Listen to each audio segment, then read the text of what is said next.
Hello all, welcome to Prepp IAS. I am doctor Mohammad Zia. हम आ चुके हैं अपने मेडिवल हिस्ट्री के 8वें लेक्चर पे और आज हम बात करने वाले हैं लेटर मुगल्स की। बड़ा इंटरेस्टिंग है।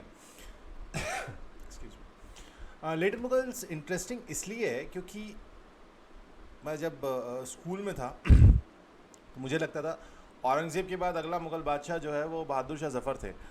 बट जब when I went to the higher studies and then I realized that Aurangzeb died in 1707 and Bahadur Shah Zafar was there in 1857 or he died in 1862. I said, अच्छा मतलब then I realized okay what was happening in between. तो एक ये curiosity. और दूसरी चीज़ हमको ये समझना होगा कि अगर आपको मॉडर्न हिस्ट्री को सही मायनों में समझना है कि हिंदुस्तान में एग्जैक्टली ऐसा क्या हो रहा था कि जो अंग्रेज़ हैं, जो एक बाहर से 7 समंदर पार से दूर आए हुए अंग्रेज़ हैं, वो इतना डोमिनेट कर गए। ऑल्दो वो पहले से मौजूद थे, वो औरंगज़ेब के मरने के 100 साल पहले से अंग्रेज़ जो है वो उससे भी ज़्यादा वक्त से पहले यहाँ मौजूद थे। लेकिन जब तक स्ट्रॉन्ग रूलर था, so whenever there is a strong head in the family things are in shape. लेकिन as the head of the family is gone, चीज़ें बिखरने लगती हैं। और ये हम कई बार, और ये लाइफ में भी हम देखते हैं। तो मॉडर्न हिस्ट्री को ख़ास तौर पे समझने के लिए बहुत ज़रूरी है कि हम ये देखें कि लेटर मुगल्स के साथ क्या हुआ, या वो उन्होंने क्या ऐसी गलतियाँ की, या उनमें कौन कौन से ऐसे बादशाह हुए, उनसे क्या क्या गलतियाँ हुई, उनसे क्या क्या ऐसे इवेंट्स हुए जिसके चलते हम एक चीज़ देखेंगे कि 1803 में इसी मतलब ये 1707 से लेटर मुगल से स्टार्ट होते हैं। 1803 में क्या होगा? 1803 में जो मुगल बादशाह होगा वो पेंशनर बन जाएगा। किसका? मराठास का नहीं, अफगान्स का नहीं, वो पेंशनर बन जाएगा ईस्ट इंडिया कंपनी का। तो ये क्या ऐसे इवेंट्स हुए? ऑब्वियसली उसके बाद उनके टाइटल्स भी स्ट्रिप ऑफ कर दिए जाएंगे लेटर स्टेज में आके, और वो ख़त्म हो जाएंगे। तो किसी के अगर आप उसके उरूज किया, मतलब आप उसके क्या कहते हैं उसे, जिसके उदय की अगर आप कहानी जो है आप समझ रहे हैं, तो आपको उसके डिक्लाइन को भी समझना होगा। सो the story does not end at Aurangzeb. Like this is the last thing that we studied in the last in the last lecture, that was Aurangzeb. तो औरंगज़ेब तक कहानी नहीं रुकेगी, कहानी हमारी आगे बढ़ेगी। हम समझेंगे लेटर मुगल्स को।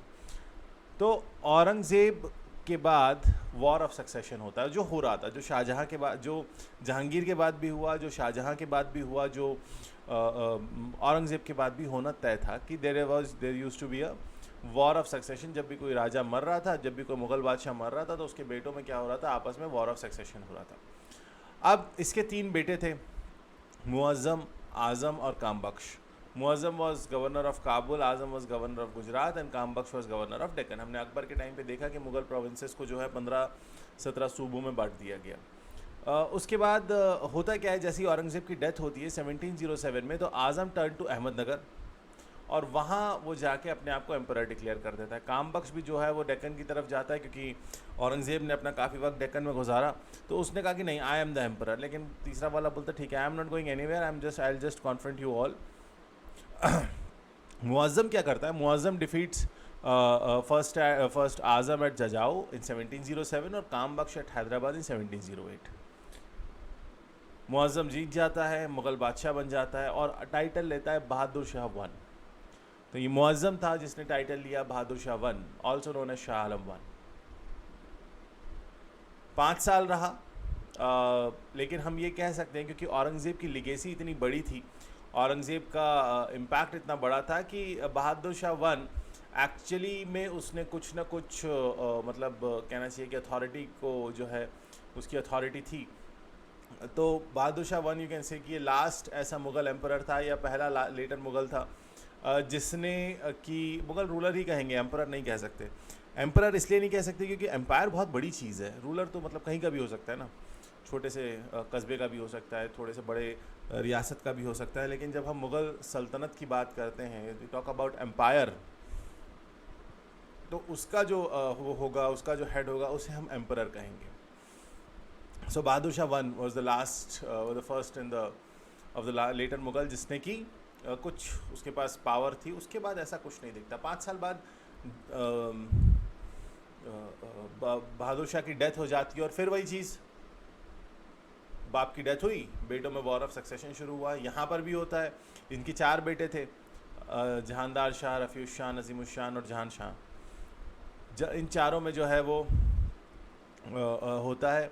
जहानदार शाह जो है समहाउ वो बन जाता है राजा, लेकिन वो राजा अपनी काबिलियत से नहीं बनता। He become raja with the he become ruler with the help of Zulfiqar Khan. एक नोबल था, एक पावरफुल नोबल था। यहाँ पर मैंने आपको कई बार कहा कि मिडिवल हिस्ट्री की जो कहानी है वो बैलेंस, वो मिडिवल हिस्ट्री की जो कहानी है वो एक तरीके से सिर्फ इस तराजू पे टिकी हुई थी कि कब जो है राजा पावरफुल होगा, कब रूलर पावरफुल होगा, कब नोबल पावरफुल होगा। तो आप जब भी आप देखोगे आपको यही चीज़ दिखेगी कि किसी पॉइंट पे जो है रूलर पावरफुल था, किसी पॉइंट पे जो है वो नोबल पावरफुल था। तो यहाँ पर भी नोबल पावरफुल होता है, और वो क्या होता है, जुल्फ़िकार खान जो है वो हेल्प करता है जहानदार शाह को। लेकिन जहानदार शाह का खुद का कैरेक्टर इतना वीक था, because he was not a strong ruler. तो अल्टीमेटली क्या होता है, वो 1 साल से ज़्यादा रूल नहीं कर पाता है। एंड सैयद ब्रदर्स, अब यहाँ पे मैं आपको थोड़ा बहुत कंटेम्प्रेरी भी बताता चलता हूँ, क्योंकि 1713 happens what,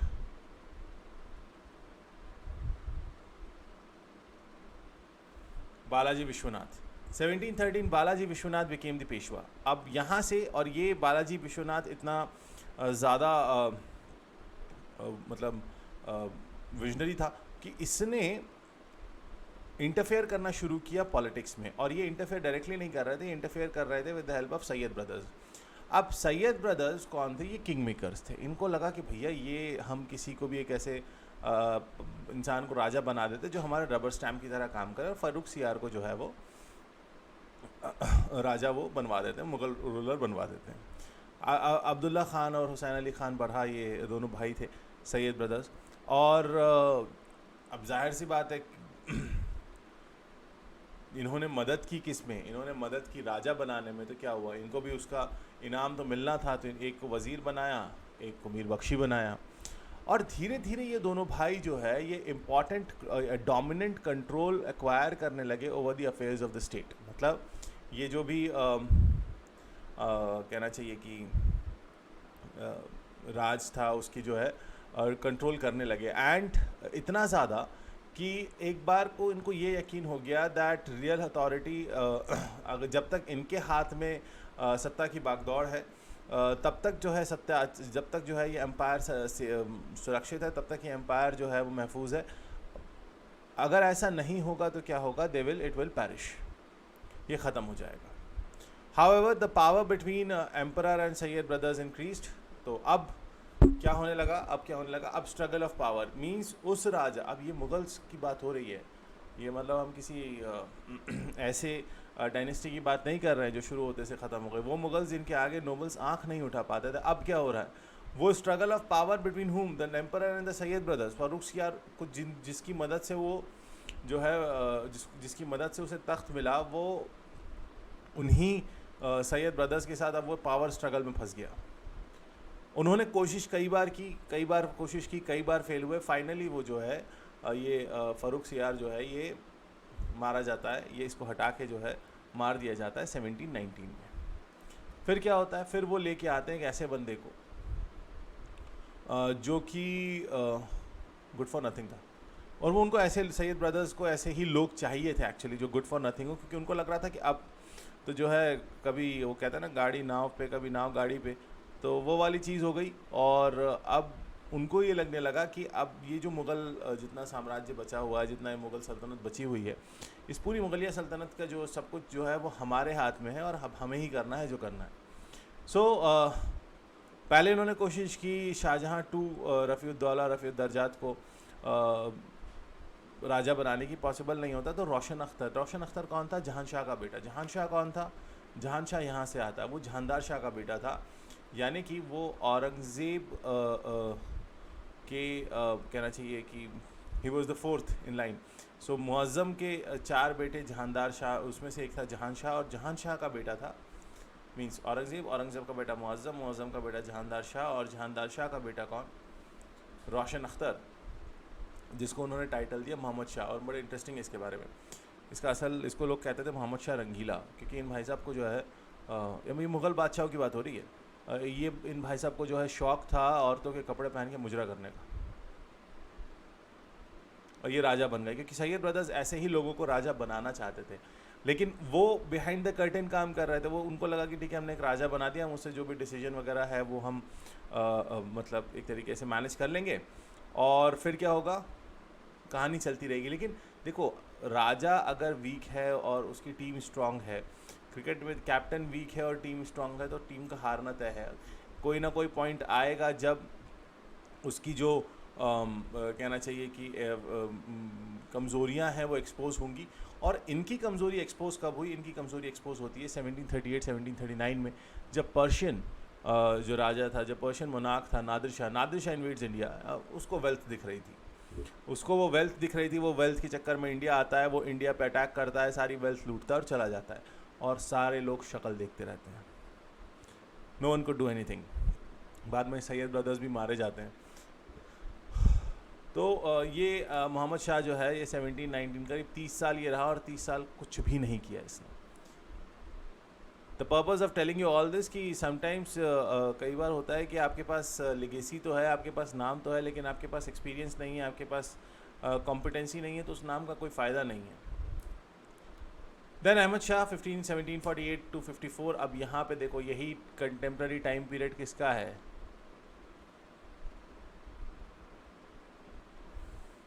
second Karnataka Wars का।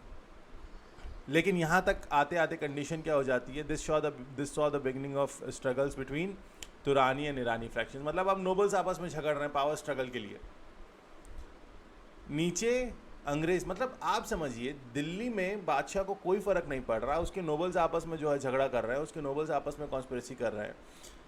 साउथ में कर्नाटक, जो कभी मुग़ल सल्तनत का हिस्सा था, वहाँ पे क्या हो रहा है? वहाँ पे दो लोग लड़ रहे हैं अपने आप को इस्टेब्लिश करने के लिए इंडिया में, और वो दो लोग कौन है? वो मराठा या निज़ाम नहीं हैं, वो दो लोग हैं फ्रेंच और इंग्लिश। वो वहाँ से आके यहाँ लड़ रहे हैं, और इन भाई साहब को कोई फ़र्क नहीं पड़ रहा है। क्यों? क्योंकि इनके यहाँ तो ये तो बिजी थे कि मेरे नोबल्स को मैं किसी तरीके से कंट्रोल कर लूँ, एंड द वीक डिफेंसेस। अब इसकी वजह से क्या हुआ? फिर वही नॉर्थ वेस्ट वीक हुआ। नॉर्थ वेस्ट पिछली बार कब वीक हुआ था? जब अरब और टर्किश आए थे, जब वो पालास, प्रतिहारास और राष्ट्रकूटा वाली जो हम बात करते हैं, वो लोग आपस में लड़ रहे थे। डिफेंस जो है वीक होता है नॉर्थ वेस्टर्न फ्रंटियर का, आ जाते हैं। यहाँ पर भी यही हुआ। नादिर शाह आया 2 बार इसके टेन्योर में। I am sorry, Ahmad Shah Abdali आया 2 बार। अहमद शाह अब्दाली अफगान था, वो आया 2 बार इसके टेन्योर में। दिल्ली तक आया, लूट के चला गया। ये भी ख़त्म हो जाते हैं। उसके बाद आता है आलमगीर 2, 5 साल रहता है। तो इमादुल मुल्क, फिर एक जो है वो नोबल, नया नोबल शुरू हो जाता है, नया नोबल का काम टाइम आ जाता है। दैट वाज इमादुल मुल्क। इमादुल मुल्क आता है, वो जहानदार शाह के बेटे को थ्रोन पे, मतलब वो अजीज़ुद्दीन उसका नाम होता है, जहानदार शाह का बेटा होता है। जहानदार शाह कहाँ से आया? जहानदार शाह आया यहाँ से, हियर। सो इसका बेटा इतने वक्त के बाद जो है, और वो अपने आप को अपने दादा की तरह जो है समझता था, मीन्स वो अपने आप को औरंगज़ेब से कम नहीं समझता था। तो उसने बोला ठीक है, I am Alamgir 2, he took the title. वो बात अलग है कि उस टाइम तक मुग़ल जो किले थे और मुग़ल जो नोबल्स थे, उनकी हालत ये हो गई थी कि जो गार्ड्स होते थे ना, वो सामान, मतलब किले से सामान उठा के, सामान चोरी कर चोर बाज़ार में बेच देते थे। बट उन्हें आलमगीर 2 बनना था। लीव मुग़ल महल, वो वज़ीर और नोबल्स के घरों से सामान चोरी होके चोर बाज़ार, मतलब मुग़ल जिन्होंने इतना बड़ी एक सल्तनत चलाई, उनके महल का, उनके किले का सामान जो है वो कहाँ बिक रहा है? वो चोर बाज़ार में बिक रहा है। They are not even worrying about it, rather they don't have the ability to counter it. Ahmad Shah Abdali ने बोला अच्छा चोर बाज़ार में बिक रहा है, लेट मी कम। तो चोर बाज़ार में बिकने से अच्छा मैं ही लूट लूँ। फिर आता है अहमद शाह अब्दाली तीसरी बार, अभी आगे और आएगा। फिर तीसरी बार आता है अहमद शाह अब्दाली और कहता है और क्या कहता है? सब कुछ लूट के चला जाता है, सब कुछ लूट के चला जाता है। फिर शाहजहाँ 3 आते हैं। अब ये काम बख्श का ग्रैंडसन, काम बख्श कौन? औरंगज़ेब का बेटा। और वो फिर ये इमादुल मुल्क जो है वो कैप्चर कर लेता है। अब यहाँ पे एक और चीज़ हो रही है, मतलब ये यहाँ सामान, अब जाहिर सी बात है यहाँ 1757 में क्या हो रहा है, अहमद शाह अब्दाली दिल्ली पर अटैक कर रहा है, मुग़ल किले का सामान चोर बाज़ार में बिक रहा है, और अंग्रेज़ क्या कर रहे हैं, अंग्रेज़ एक्सपेंशन कर रहे हैं। इसलिए स्टार्टिंग में मैंने कहा था कि आपको अगर मॉडर्न हिस्ट्री को अच्छे से समझना है तो इस पार्ट को समझना इंपॉर्टेंट है। 1757 प्लासी, वो वहाँ कर्नाटक और सब उन्होंने ऑक्यूपाई कर लिया मोर और लेस। अब क्या कर रहे हैं, अब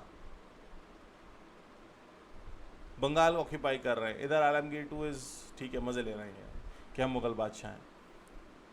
ही वॉज ग्रैंड सन। अब क्या होता है, मुहिउल मिल्लत जो बाद में जो टाइटल लेता है शाहजहाँ 3 का, वो ग्रैंड सन किसका था, कामबख्श। कामबख्श कौन, औरंगज़ेब का बेटा।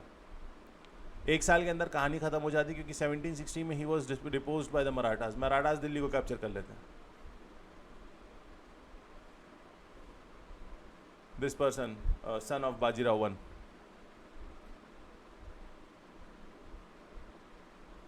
सो you can see that how gradually the Mughals are declining. लेकिन अब किसी को तो अगला बादशाह भले ही इन एग्जाइल था, तो आलमगीर 2 का बेटा, अब इसका बेटा was Shah Alam 2। Shah Alam 2 is the same person. अब ये तो एग्जाइल में चल रहा है, और 1759 में ये मुग़ल बादशाह भी बन जाता है। मतलब वो अभी वो दिल्ली उनके कब्ज़े में नहीं है, लेकिन वो मुग़ल बादशाह बन चुके हैं। और कोशिश ये एक और करते हैं, 1764 battle of Buxar, the triple alliance between Mir Qasim, Shujauddaula and Shah Alam II, the Mughal ruler. अंग्रेज़ हारता है, अब अंग्रेज़ इन्हें मारना शुरू करते हैं। बोले ठीक है चलो, पहले वो सब ठीक है, ये बताओ दीवानी दो पहले हमें बिहार, बंगाल और उड़ीसा की। तो उन्होंने बोला भैया बदले में कुछ देना। बोले ठीक है, मराठा से बात करेंगे। और फिर मराठास के साथ इनकी डील हो जाती है। जनवरी में 1772 में क्या होता है, Shah Alam was reinstated eight Delhi. लेकिन एक और दुश्मन क्रिएट हो गया, क्योंकि जिसकी वजह से अंग्रेज़ों के साथ टाई अप किया था शुजाउद्दौला ने, वॉज द फियर ऑफ रोहिल्लास। तो अब वो रोहिल्ला आ जाते हैं। गुलाम कादिर जो है वो दिल्ली को 1788 में रोहिल्ला ऑक्यूपाई कर लेते हैं। शाह आलम को अंधा करके बाहर भगा देते हैं। फिर ये जो है 15 साल जो है बाहर घूम रहे होते हैं, इनका कोई ठिकाना नहीं होता है। उसके बाद मराठास उसको टेक ओवर कर लेते हैं। बाद में Lord lake defeated the Marathas और Shah Alam became British pensioner इन 1803। Shah Alam 2 became British pensioner इन 1803। सो अब पेंशनर थे तो वहाँ पे मुग़ल दरबार में एक रेसिडेंट भी बैठेगा, and David Ochterlony was the first British resident. Imagine, मतलब जो मुग़ल्स जिस मुग़ल ने औरंगज़ेब ने दी थी 3 गाँव की दीवानी, 3 गाँव की जागीरदारी दी थी अंग्रेज़ों को, ईस्ट इंडिया कंपनी को, गोविंदपुरी, सुल्तानती और कालिकता। बाद में ये जो है टाउन बन जाता है। This 3 villages got developed into the city of Calcutta. मतलब एक वो दौर था जब औरंगज़ेब क्या कर रहा था, औरंगज़ेब जागीर अंग्रेज़ों को एक तरीके से चैरिटी में जागीर दे रहा था, ज़मींदारी दे रहा था। अब वही अंग्रेज़ क्या कर रहे हैं, वही अंग्रेज़ अब मुग़लों को पेंशन दे रहे हैं। फिर अकबर शाह 2 तो मतलब बहुत ही इंटरेस्टिंग बंदा था। ये तो और बड़े जो है नवाब निकले। ये नवाब यूँ निकले कि इन्होंने बोला कि ठीक है यार, पेंशन कम पड़ रही है, काम करो। राजा राम मोहन रॉय से कहा। राजा राम मोहन रॉय को राजा का टाइटल अकबर 2 ने ही दिया था, अकबर शाह 2 ने दिया था।